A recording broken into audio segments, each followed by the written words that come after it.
Oke, selamat malam semuanya. Perkenalkan, kami dari kelompok 6 ingin memaparkan tentang analisis pengaruh penutup TikTok Shop terhadap keputusan konsumen untuk berbelanja online. Nah, yang anggota kami yaitu Enrico Toling, Sania Jennifer Sari, Tiffany Ongki, Muhammad Fatan.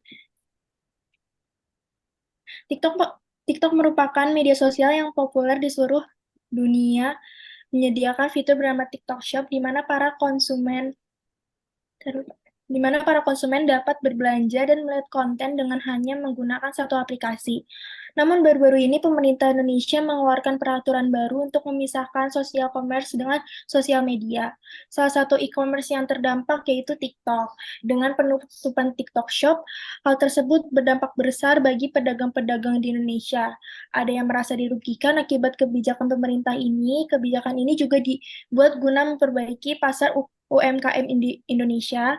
Penelitian ini bertujuan untuk mengetahui pengaruh penutupan TikTok Shop terhadap keputusan konsumen untuk berbelanja online.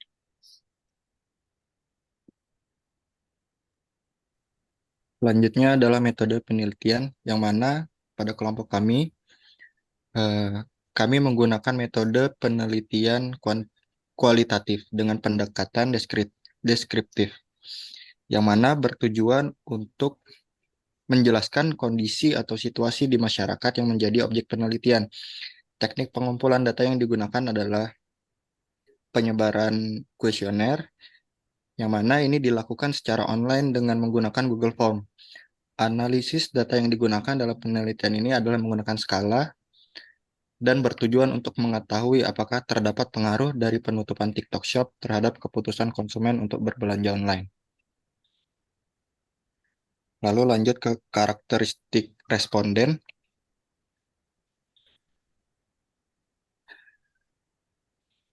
Karakteristik dari 40 responden yang berpartisipasi dalam penelitian ini dapat dideskripsikan berdasarkan yang pertama adalah usia, jenis kelamin, dan juga frekuensi berbelanja menggunakan TikTok Shop.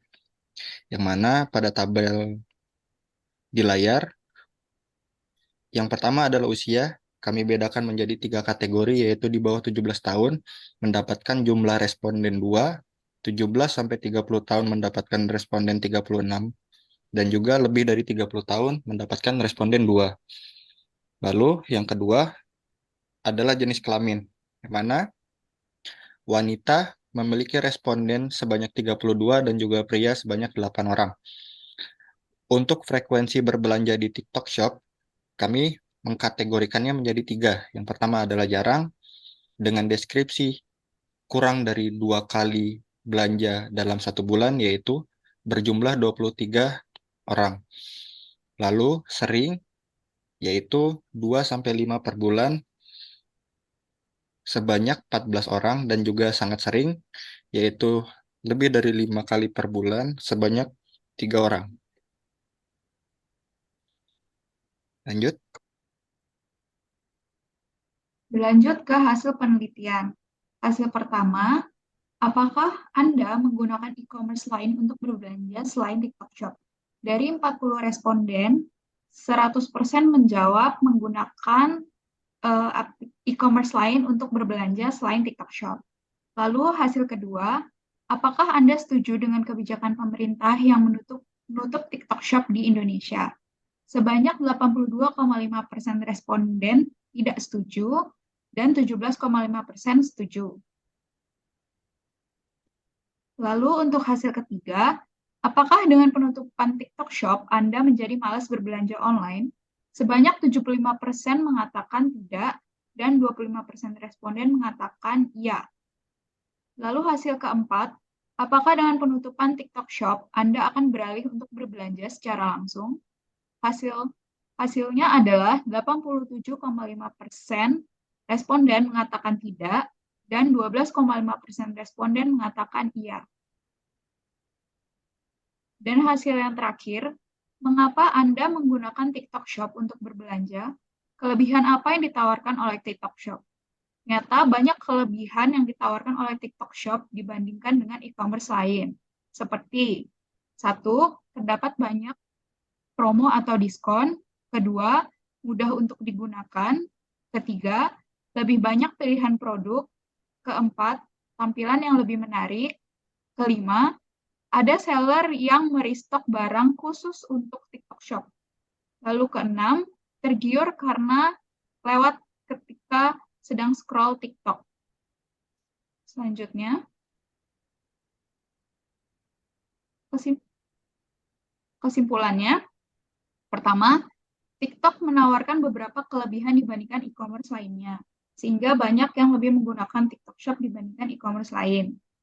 Yang kedua, konsumen menggunakan e-commerce lain untuk berbelanja, sehingga penutupan TikTok Shop ini tidak berpengaruh banyak bagi para konsumen. Lalu yang ketiga, tidak mengubah keputusan konsumen untuk beralih menjadi berbelanja secara offline atau langsung.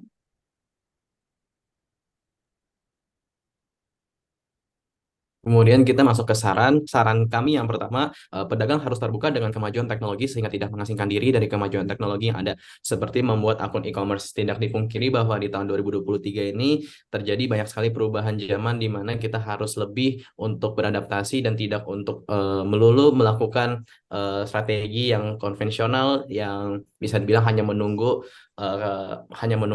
customer, melainkan kita harus juga mengikuti perkembangan zaman sehingga kita tidak tergerus oleh arus zaman juga. Kemudian yang kedua, poin kedua di sini, pedagang harus meningkatkan kreativitas untuk mempromosikan barang dagangannya. Mungkin dari banyak banyak pedagang Tanah Abang yang bisa kita bilang sudah melakukan pembukaan akun e-commerce mungkin, tapi masih untuk mempromosikan barang dagangannya untuk lebih kreatif dan tidak terlalu baku seperti dulu kalanya, seperti membagikan brosur dan lain-lain, karena tidak bisa dipungkiri bahwa zaman sekarang kita harus lebih mengedepankan kreativitas kita dalam segi marketing dan branding untuk mempromosikan barang dagangannya, bukan hanya semata-mata membuat akun e-commerce saja. Kemudian yang ketiga, penjual juga harus meningkatkan kemampuan untuk menganalisis perilaku pelanggan, apakah mereka lebih senang untuk berbelanja secara online ataupun offline. Poin ketiga di sini, jika kita sudah melihat dari hasil penelitian, walaupun dengan adanya penutupan TikTok Shop ini, tidak dipungkiri bahwa pasar Tanah Abang tetap masih sepi pembeli, karena memang pasar online tidak hanya mencakup pasar itu saja, melainkan di luar Jawa dan di luar pusat distribusi seperti itu. Kemudian saran kami yang keempat, mungkin aplikasi TikTok Shop ini seharusnya lebih ada penggantinya yang lebih cepat supaya pedagang-pedagang ini bisa terus berjualan dan tidak memperlambat ekonomi. Sekian presentasi dari kami. Mohon maaf jika ada kesalahan. Selamat malam semuanya. Thank you.